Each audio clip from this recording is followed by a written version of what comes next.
more terrifying than fiction. Tyrannosaurus Rex has been a cinematic icon of terror for millions, but might the real-life creature surpass InGen's creation?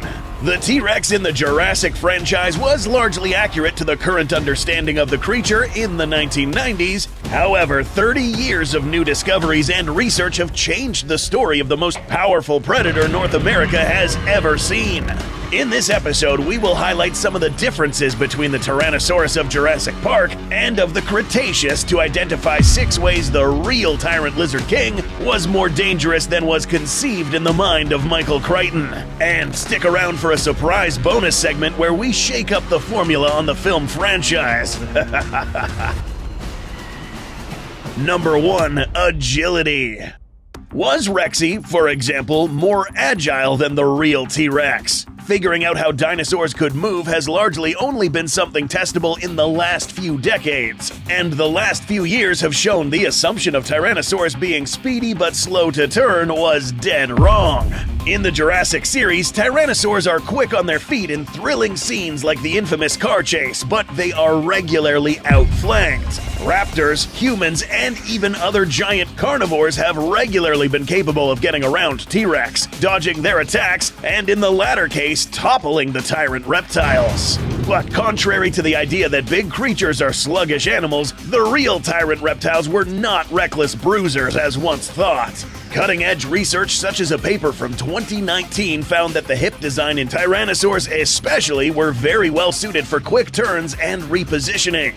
Thanks to having evolved from small, nimble-footed predators having to navigate dense forests and uneven terrain, even the largest Tyrannosaurus would be extremely agile for an animal its size, scoring over twice as high as other big predators with even less mass to move around. Agility is not the same thing as running speed, and a fully grown T-Rex would be significantly slower than the car-chasing menace from the movies, but reality gives another workaround. Juvenile and sub-adult Rexes grew faster in height and length than they did in weight, spending over a decade as still large but extremely fast and agile pursuit predators that could keep pace with a racehorse. These growing tyrants could carve out niches all to themselves, pursuing quicker prey than their parents, and a human would be a near-ideal meal for a growing T-Rex. That part from the end of The Lost World? The baby might have been even more predatory at an opportunity like that. Coincidentally, this kind of behavior fits a portion from the Michael Crichton novel not adapted into the film. The novel featured 2 Tyrannosaurus, an adult and a juvenile. The adult, not for lack of trying, actually doesn't kill anyone in the whole book, whereas the juvenile T-Rex rips a man limb from limb. Number 2. Eyesight. Exactly what is going on with the eyesight of the Tyrannosaurus in the Jurassic Park franchise has been debated for decades, often with contradictory information. Several scenes imply the InGen Rexes are capable of seeing stationary objects as food. Others show it cannot, or at the very least cannot without the help of other senses like smell. So, we are instead going to look at the original intention by the makers of the series. In both the original film and the original novel, the InGen Tyrannosaurus cannot see things that are not moving. In the movie, it is treated as an actual paleontological hypothesis, whereas the book implies it was a side effect of the frog DNA splicing. In the real world, however, this was never a seriously considered hypothesis, and the last decades have shown a wealth of information that Tyrannosaurus might well have had some of the best vision of any land animal to ever exist. Modern relatives like crocodiles and birds are sight-based predators, using focused fields of vision to both track prey and gauge their strikes. This means their eyes also have to be attuned to rapid movement and focusing. One adaptation that helps with this is both eyes accustomed to light sensitivity, but also highly developed fovea, small depressions inside the back wall of the eye that sharpen focus. Most animals have it, but in birds and crocodilians, the fovea is very developed to both help them strike at a target in ambush from close distance and track the movement of a target from afar. It's likely Tyrannosaurus had the same adaptation. A 2006 study followed up on in 2011 indicated Tyrannosaurus had a visual acuity comparable, if not surpassing, eagles, with a binocular range of depth perception over 55 degrees. This granted T-Rex the ability to both focus in on close-up objects and see nearly over 3 times further than a human can. While designing the Tyrannosaurus for the films, the eyes were kept partially facing forwards, but not to the same degree, and with the snout being broadened compared to the real-life animal. This might explain some of the problems with the vision, as it would give the in-gen animals less binocular vision and potentially a blind spot due to the thick snout. A real Tyrannosaurus could certainly see you when you were moving, and more likely than not would see you long before you saw them, morning, noon, or night. Number 3. Size. Size does matter, and you would think that the filmmakers who created oversized Stegosaurus, Allosaurus, and Raptors for the film would have done the same with the T-Rex. Whilst the adult Tyrannosaurus in the films do vary in size, they generally are longer and taller than most recorded specimens, especially if we go off individuals like Big Edie and Rexy by the end of her tenure. However, if viewed from the front and checking the weight, one disparity becomes very obvious. InGen cooked up a bunch of lightweights. For the original film and all subsequent incarnations, the filmmakers modeled their T-Rexes after the most famous specimen at the American Natural History Museum. In the 1980s, this was the standard T-Rex for media and one of the largest, well-studied specimens at the time. The first trilogy's T-Rex being about 37 to 40 feet long and 6 to 7 tons was very close to accurate for the time.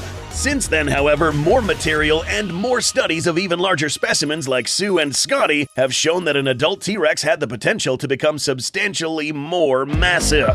New techniques like volumetric modeling, which can more accurately account for mass of things like soft tissue, have demonstrated some of the larger known Tyrannosaurus had the potential to nearly double some of the initial weights given early on in the franchise. Even at the largest we saw her, Rexy, by the time of the final movie, was usually given a weight between 8 to 9 tons, several tons lighter than the larger estimates for the current bigger, well-studied specimens. And while the true maximum size for Tyrannosaurus is unknown, it is likely some lucky individuals got even larger. More mass would equate to superior durability and muscle force, meaning a real-life Tyrannosaurus would be substantially harder to topple or wrestle down in a confrontation against a rival of similar size, something the film Tyrannosaurs have a hard time with. Number 4. Silence. Later in this video, you'll find out why this section is important. The T-Rex in the film franchise do have one consistency. They are rarely quiet. This certainly makes for more dramatic cinema with the iconic footstep and thundering roar, but in terms of hunting and moving about with stealth, this causes huge problems. Tying in with the prior debate on the vision, it can be speculated that if InGen T-Rexes have an easier time seeing a moving target, one reason they might roar constantly is to scare a stationary prey item into running so it can see them better, such as this infamous moment from the third movie. There are a few times the InGen animals are able to sneak around, but many of these are when the Tyrannosaurus isn't actively hunting, such as the sequence from Dominion of Rexy searching out a dead deer, or in The Lost World when the buck and doe Tyrannosaurus snuck up on the hunter camp investigating the smell of their infant. In almost every other instance, however, they stopped to roar before charging, like here in the beginning of Fallen Kingdom.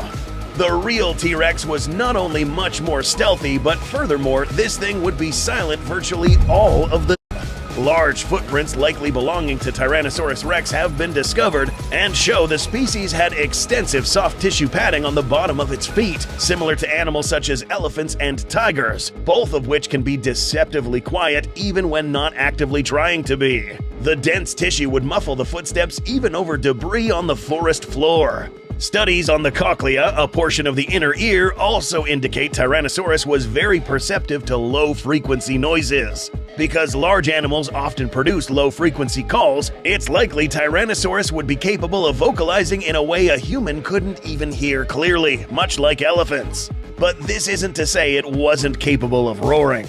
Large birds and crocodilians are able to put out loud bellows and roars of their own. It's just that it would only do so when the situation called for it. If Hammond had stalked Isla Nublar with Sue, there wouldn't be any forewarning when she was coming. Number 5. Bite effectiveness. Official stats for the Jurassic Park franchise do list the near-legendary bite force Tyrannosaurus Rex had, but this comes off more as an attribute we are informed of rather than a feat shown on screen. Nearly every single time an adult Tyrannosaurus bites down on a large animal, even a throat bite, it is jostled off, doesn't rend flesh or crush bone, and typically fails to do much damage. This does make for a more dynamic back-and-forth confrontation against other giant predators on screen, but something seems lacking. It just so happens a design choice for the Tyrannosaurus's film appearance might actually explain this. Dr. Robert Baker, one of the paleontologists who was consulted by ILM when designing the Tyrannosaurus for her big screen debut, noted that the designers did make use of most references he and his colleagues provided to make the T-Rex for the film as accurate to understanding at the time as possible, with one big exception: the teeth. Tyrannosaurus has very distinctive teeth amongst its own family, serrated, slightly recurved, and thick as railroad spikes. These were optimally built for transferring immense bite forces into a target. Even if the Tyrannosaurus was forced to pull away, if it bit down on the limb or neck of a target, it would almost assuredly split bone and rend flesh before they could free themselves.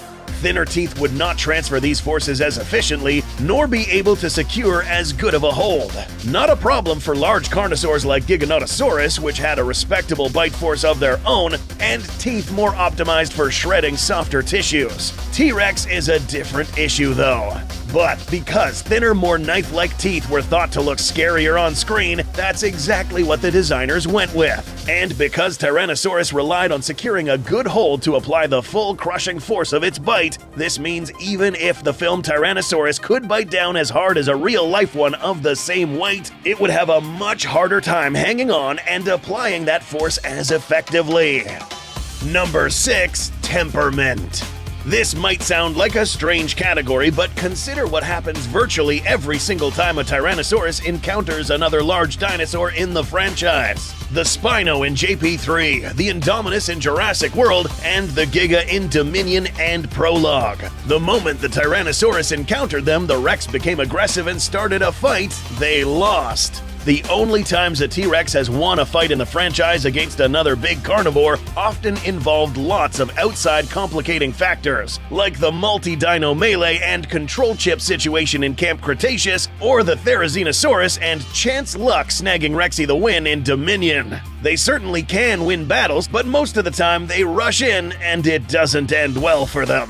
This aggression towards other large animals also appears to be nearly exclusive to Tyrannosaurus. The Dino Tracker website and other media found around the time of Dominion even lists Tyrannosaurus as extremely aggressive, much more so than other large carnivores like Giganotosaurus. The moment they see a potential rival, they rush in and start attacking, managing to land a few hits before getting overpowered. The real Tyrannosaurus absolutely did fight other dinosaurs, including a menagerie of formidable herbivores and its own kind. The most notable set of evidence supporting this is the following. Healed wounds on the face and body of multiple Tyrannosaurus specimens show clear signs of battle scars earned fighting the most dangerous predator in their time. However, even if Tyrannosaurus was territorial towards outsiders, many of these wounds show signs of healing, a testament not only to the resilience of this apex predator, but also indicators that the fights were not necessarily reckless death brawls. The loser knew when to back off, and the winner knew not to be heedless. When you consider how many dangerous herbivores they would have to go up against the next time they got hungry and had to hunt, it makes sense to be careful and not rack up unnecessary wounds. With this kind of competition, by the time a Tyrannosaurus reached adulthood, they would have accumulated a wealth of experience telling them when to be careful and when to be aggressive. Fatalities certainly did happen from time to time, but this, coupled with Tyrannosaurus having intelligence at least on par with many modern predators, indicates they were capable of knowing when to pick their fights. Consider that a real-life Tyrannosaurus took at least 2 decades to reach adult sizes, whereas the InGen versions had accelerated growth rates, putting them at near adult size within a fraction of that time. Development and experience would be 2 completely different ballgames. Strategy, experience, and a moderated aggression are all things that nature's design cultivated better than InGen's. Bonus section. Now that we've covered some of the differences, let's consider some of the major changes that would have happened in the film franchise if we replaced the cinematic incarnation with a real-life Tyrannosaurus. Because they are one of the best studied and complete specimens known, we will be using the Sue specimen, giving us a T-Rex who is roughly 40 feet long, 12.5 feet tall at the hips, and potentially breaking the scales at more than 10.5 tons. 1. The car chase.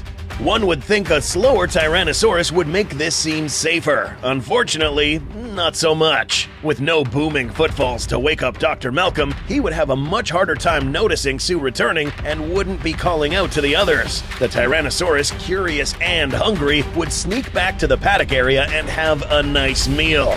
Dr. Malcolm is grabbed and pulverized by the time the car even gets started up. And if Sue is still hungry, Dr. Sattler and Muldoon might find themselves in a dire situation. 2. Raptor versus Rex.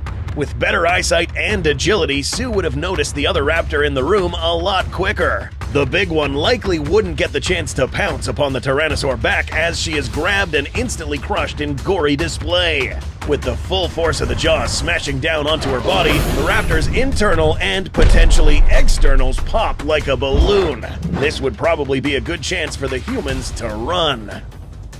3. Spino versus T-Rex. Flashing forward to Jurassic Park 3, an accurate Tyrannosaurus would be a lot more cautious upon confronting an irate Spinosaurus. Interviews with the director of Camp Cretaceous note that the Spinosaurus has an extremely thick and resilient hide, possibly explaining why it's so easily shrugged off the bite from the Tyrannosaurus in the film.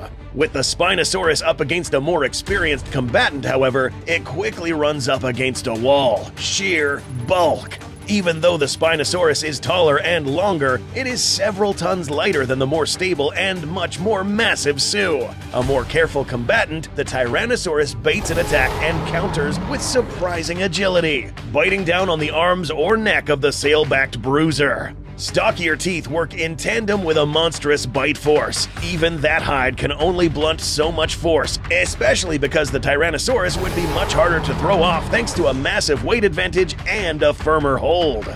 Bones fracture and blood vessels explode, and the Spinosaurus would be wise to retreat. 4. Main Street Fight. When confronted with the Indominus Rex, one of 2 things might happen. The less likely but still possible outcome is that the hybrid attempts to communicate with the T-Rex like she had the raptors, given she does have some of the same genetic framework. However, with how aggressive and wounded the hybrid was at this point anyways, the fight would still happen, but with a different aggressor.